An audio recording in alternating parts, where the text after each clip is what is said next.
me prender? Todos os dias me assentava junto de vós, ensinando no templo, e não me prendestes, né? Jesus está fazendo a pergunta. Na verdade, vocês saíram para me prender como se fosse prender um salteador, né? Foram armados com espada, com paus. E eu estava lá todo dia, era conhecido de vocês, né? Estava ensinando no templo. Era do convívio, né, diário deles. Mas tudo isso aconteceu para que se cumpra as escrituras dos profetas. Então todos os discípulos, deixando, fugiram. E os que prenderam a Jesus o conduziram à casa do sumo sacerdote, Caifás, onde os escribas e os anciões estavam reunidos. E Pedro o seguiu de longe, logo ao pátio do sumo sacerdote, e entrando assentou-se entre os escribas para ver o fim. E Pedro ficou observando de longe, né, como diz aqui as escrituras. Então tudo isso era para se cumprir, né? Tanto que teve uma vez em que Jesus identificou que Pedro estava sendo usado pelo diabo para falar algo contra a missão dele. Quando ele disse que que ia morrer com Jesus, que ia com Jesus até a morte, que o Senhor não ia passar por aquilo e tal. E Jesus vai e manda que ele passe para trás de mim, Satanás, né? Dizendo que... Porque tudo que fosse ao contrário de Jesus, para fazer Jesus desistir, olhando assim, parecia ser um livramento, né? Alguém pegar e dizer, não, então nós vamos defender o mestre, né? Nós não vamos deixar o soldado prender ele. Então tá livrando o mestre, né? Um livramento, tá ajudando. Mas na verdade, Jesus não entendia isso como ajuda. Entendia isso como algo que estivesse atrapalhando, como um objetivo do maligno, que era na verdade esse, de fazer ele desistir e não cumprir o seu propósito, né? Porque o seu propósito era daí ser conduzido até o Calvário, não de parar à beira do caminho, de desanimar, de procurar alguma coisa para pudesse defender ele. Tanto que ele diz aqui nos versículos anteriores, ele fala a Pedro, dizendo: Pedro, tu não acha que se eu quisesse, eu não rogava meu pai não, que ele mandava legiões de anjos, né, para me defender? Só que eu não quero isso. É como o apóstolo Paulo disse aos Filipenses, né, que Jesus ele não teve por usurpação ser igual a Deus, né? Mas antes ele se esvaziou de si mesmo, né? Deixou a sua glória e tomou uma forma de servo, de homem, e veio morrer, dar sua vida em resgate de muitos, né? E Pedro estava aqui acompanhando como seria o desfecho dessa história, né? Ora, os principais dos sacerdotes e os anciãos e todo o conselho buscava falsos testemunhos contra Jesus para poder dar-lhe a morte. E não o achavam, apesar de se apresentarem muitas testemunhas falsas. Não o achavam. Mas por fim chegaram 2 testemunhas falsas e disseram estes: eu posso derrubar o templo de Deus e reedificá-lo em 3 dias.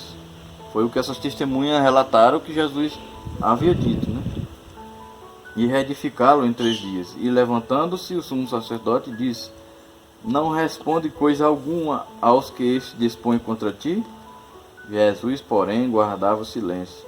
E respondendo o sumo sacerdote disse: conjuro-te pelo Deus vivo que vos diga se tu és o Cristo, o Filho de Deus. Disse Jesus: tu o disseste. Digo-vos, porém, que vereis em breve o Filho do Homem assentado à direita do poder e vindo sobre as nuvens do céu. Lá em Isaías, no livro de Isaías, o profeta messiânico, né, como é conhecido, que foi o que mais profetizou sobre a vinda do Messias sobre a terra, ele diz que descreve Jesus sendo conduzido ao Calvário como uma ovelha muda sendo levada ao matadouro, né? Que não fazia barulho nenhum, não emitia nenhum som, ficava calado. Foi assim que Jesus fez. Durante esse tempo todo que estavam acusando ele estava calado. E se a gente for ver aqui em algumas situações como essa, que ele pergunta: tu é o que diz ser o Filho de Deus? E Jesus diz: tu dissestes. quando ele diz tu disseste, está transferindo a responsabilidade de confirmação, né, de tudo isso à pessoa que fez a pergunta e não a ele, né? Diferente se ele tivesse dito, eu sou mesmo, sou eu. Não, é você que está dizendo. É quando a gente, mesma coisa quando uma pessoa quer levantar alguma coisa, quer colocar palavra na boca dos outros, né? E aí a pessoa se antecipa, né, e diz, não, isso não foi eu que estou dizendo, é você quem está dizendo. Jesus disse, tu disseste.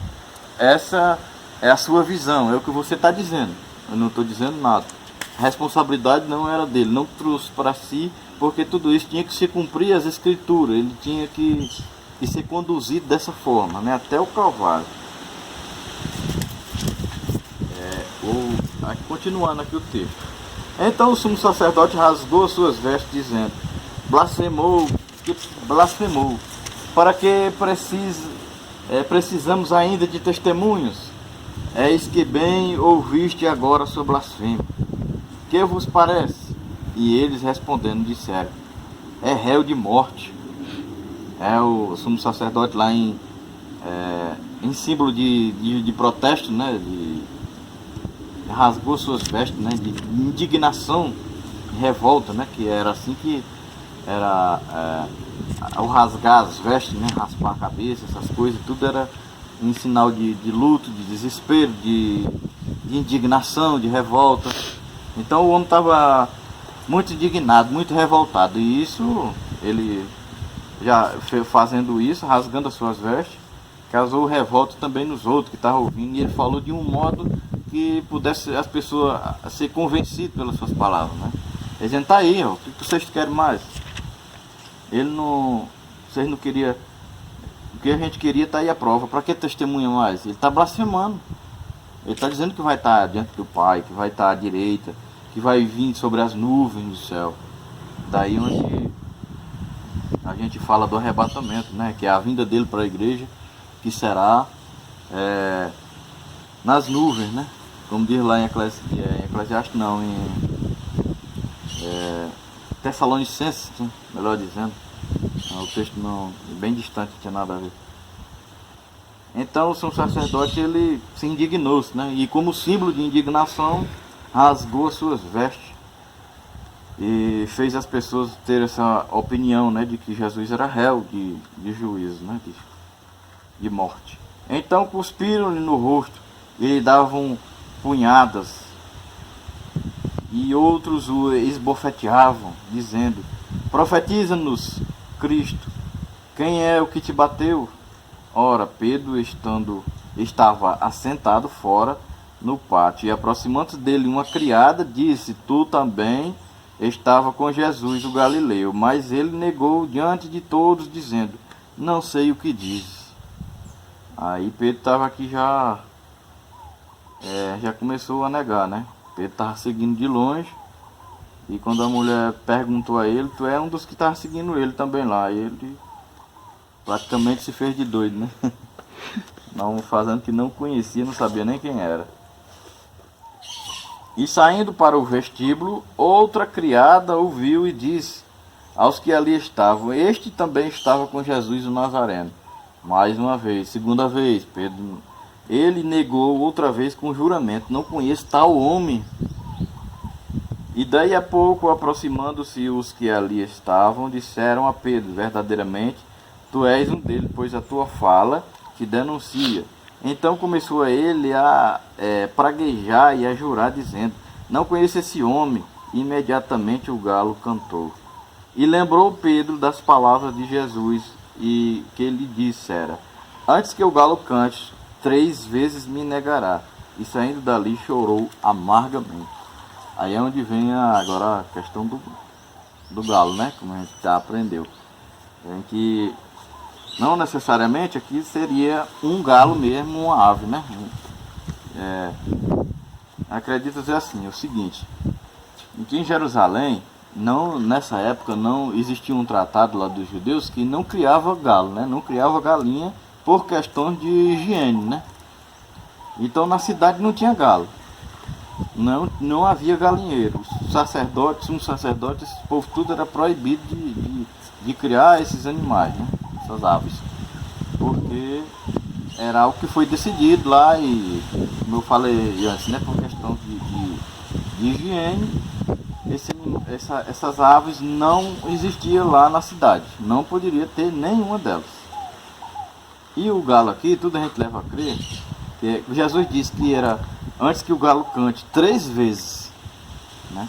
Não era o galo que cantou 3 vezes, não, era ele negou 3 vezes antes que o galo cantasse. Na guarda romana, os romanos chamavam a trombeta lá com que eles tocavam para anunciar o fim e o início de cada vigília de Galicinium, que é no latim quer dizer o canto do galo, né? Então, alguns estudiosos, alguns teólogos, alguns pesquisadores acreditam que Jesus estava se referindo ao canto do galo, era o canto dessa trombeta dos romanos, do soldado romano, que tocava lá na fortaleza de Antônio, né? Que quando ele tocava lá essa trombeta, toda a cidade escutava o toque dela, né? Era bem audível, né? A todos que moravam ali, porque era assim que eles anunciavam a troca dos guardas nas vigílias, né? E o final de cada vigília. E quando foi que Pedro negou? Antes que o galo cantasse, né? Antes que soasse o toque do Galicinium, né? O canto do galo, a trombeta dos romanos. Era aproximadamente umas 3 horas, porque essa hora já era a terceira vigília, como diz a escritura, né? Era a terceira vigília, porque os romanos dividiu um período de 12 horas, de 6 horas do pôr do sol, né? 6 horas da tarde, anoitecendo, até as 6 da manhã, era dividido em vigílias, né? Então, como era 12 horas, era 4 vezes 3, 12, né? Era de 3 em 3 horas, mais ou menos, era feita a troca dos guardas, né? Terminava uma vigília e começava outra.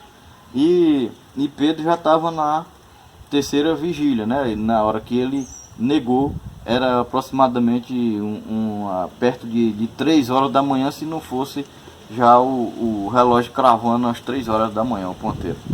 Porque a terceira vigília, ela se iniciava, no caso, era de 0 hora até as 3 horas. E a quarta vigília e assim por diante, né? A primeira de 6 às 21, a segunda vigília das 21 às 0 hora, a terceira das 0 hora até as 3 horas da tarde, da madrugada, e a quarta vigília das 3 horas até as 6, até o dia já claro, né? Então essas eram chamadas vigílias. Era assim que os romanos dividiam um período de 12 horas da noite, né? No período da noite, do pôr do sol até o amanhecer no outro dia, né? Às 6 horas. E foi aproximadamente essa hora em que Pedro nega, antes desse toque, quando ele escutou o som, não especificamente do galo cantando, né? Mas o galo, como acredita ser a trombeta dos romanos na época, né? Que eles tocavam, e quando ele escutou esse som, o que foi que ele entendeu logo? Ele lembrou logo da profecia, do que Jesus tinha dito a ele. Ele disse: Senhor, eu vou contigo até a morte, contigo eu tô. E é como diz aquela frase, né, que as pessoas dizem: tamo junto, né? Contigo eu tô e eu não abro. Assim disse Pedro, não especificamente nessas palavras, mas com esse sentido, né? Eu vou até o fim. E Jesus disse: Pedro, antes que o galo cante, tu vai me negar 3 vezes. Não era que Jesus estava desejando que Pedro negasse ele 3 vezes, ou falando alguma mentira, alguma coisa, não. É porque Deus, meus queridos, conhece o futuro, conhece a palavra que vai sair da nossa boca antes de ser proferida, até mesmo quando está no pensamento ou antes disso ser gerado, né? Então ele conhece todas as coisas, e conhecendo tudo, porque ele estava em forma humana, mas não deixou de ser Deus, né?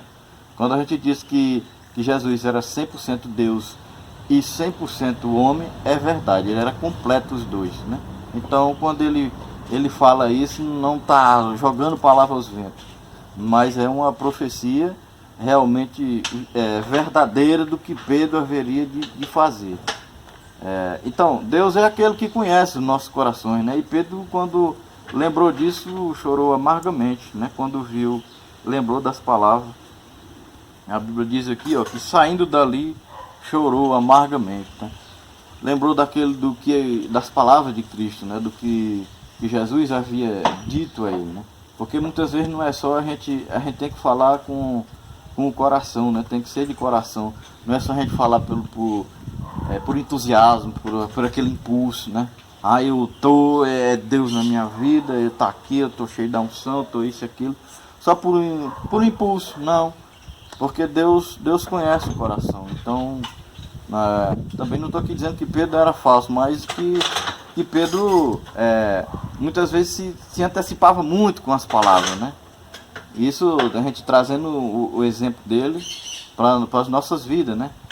Porque Deus conhece nosso coração, não que não sejamos incapazes de fazer algo de bom para o seu reino, de estar com ele, de não desistir dele, mas é algo que deve ser feito na prática mesmo, né? É algo que deve ser primeiro no interior da gente, não ser só aquela coisa de entusiasmo, só aquele oba-oba, entendeu? Aquela tendência do momento, né? Que todo mundo faz, todo mundo tem que seguir aquela multidão. Não, mas que venha a ser algo de realmente de coração, né? Que brotar dentro do nosso coração isso, e aí então ser externado ou não, né? Mostra, isso é visto em atitude, né? Enfim, o Evangelho é mais atitude do que palavras.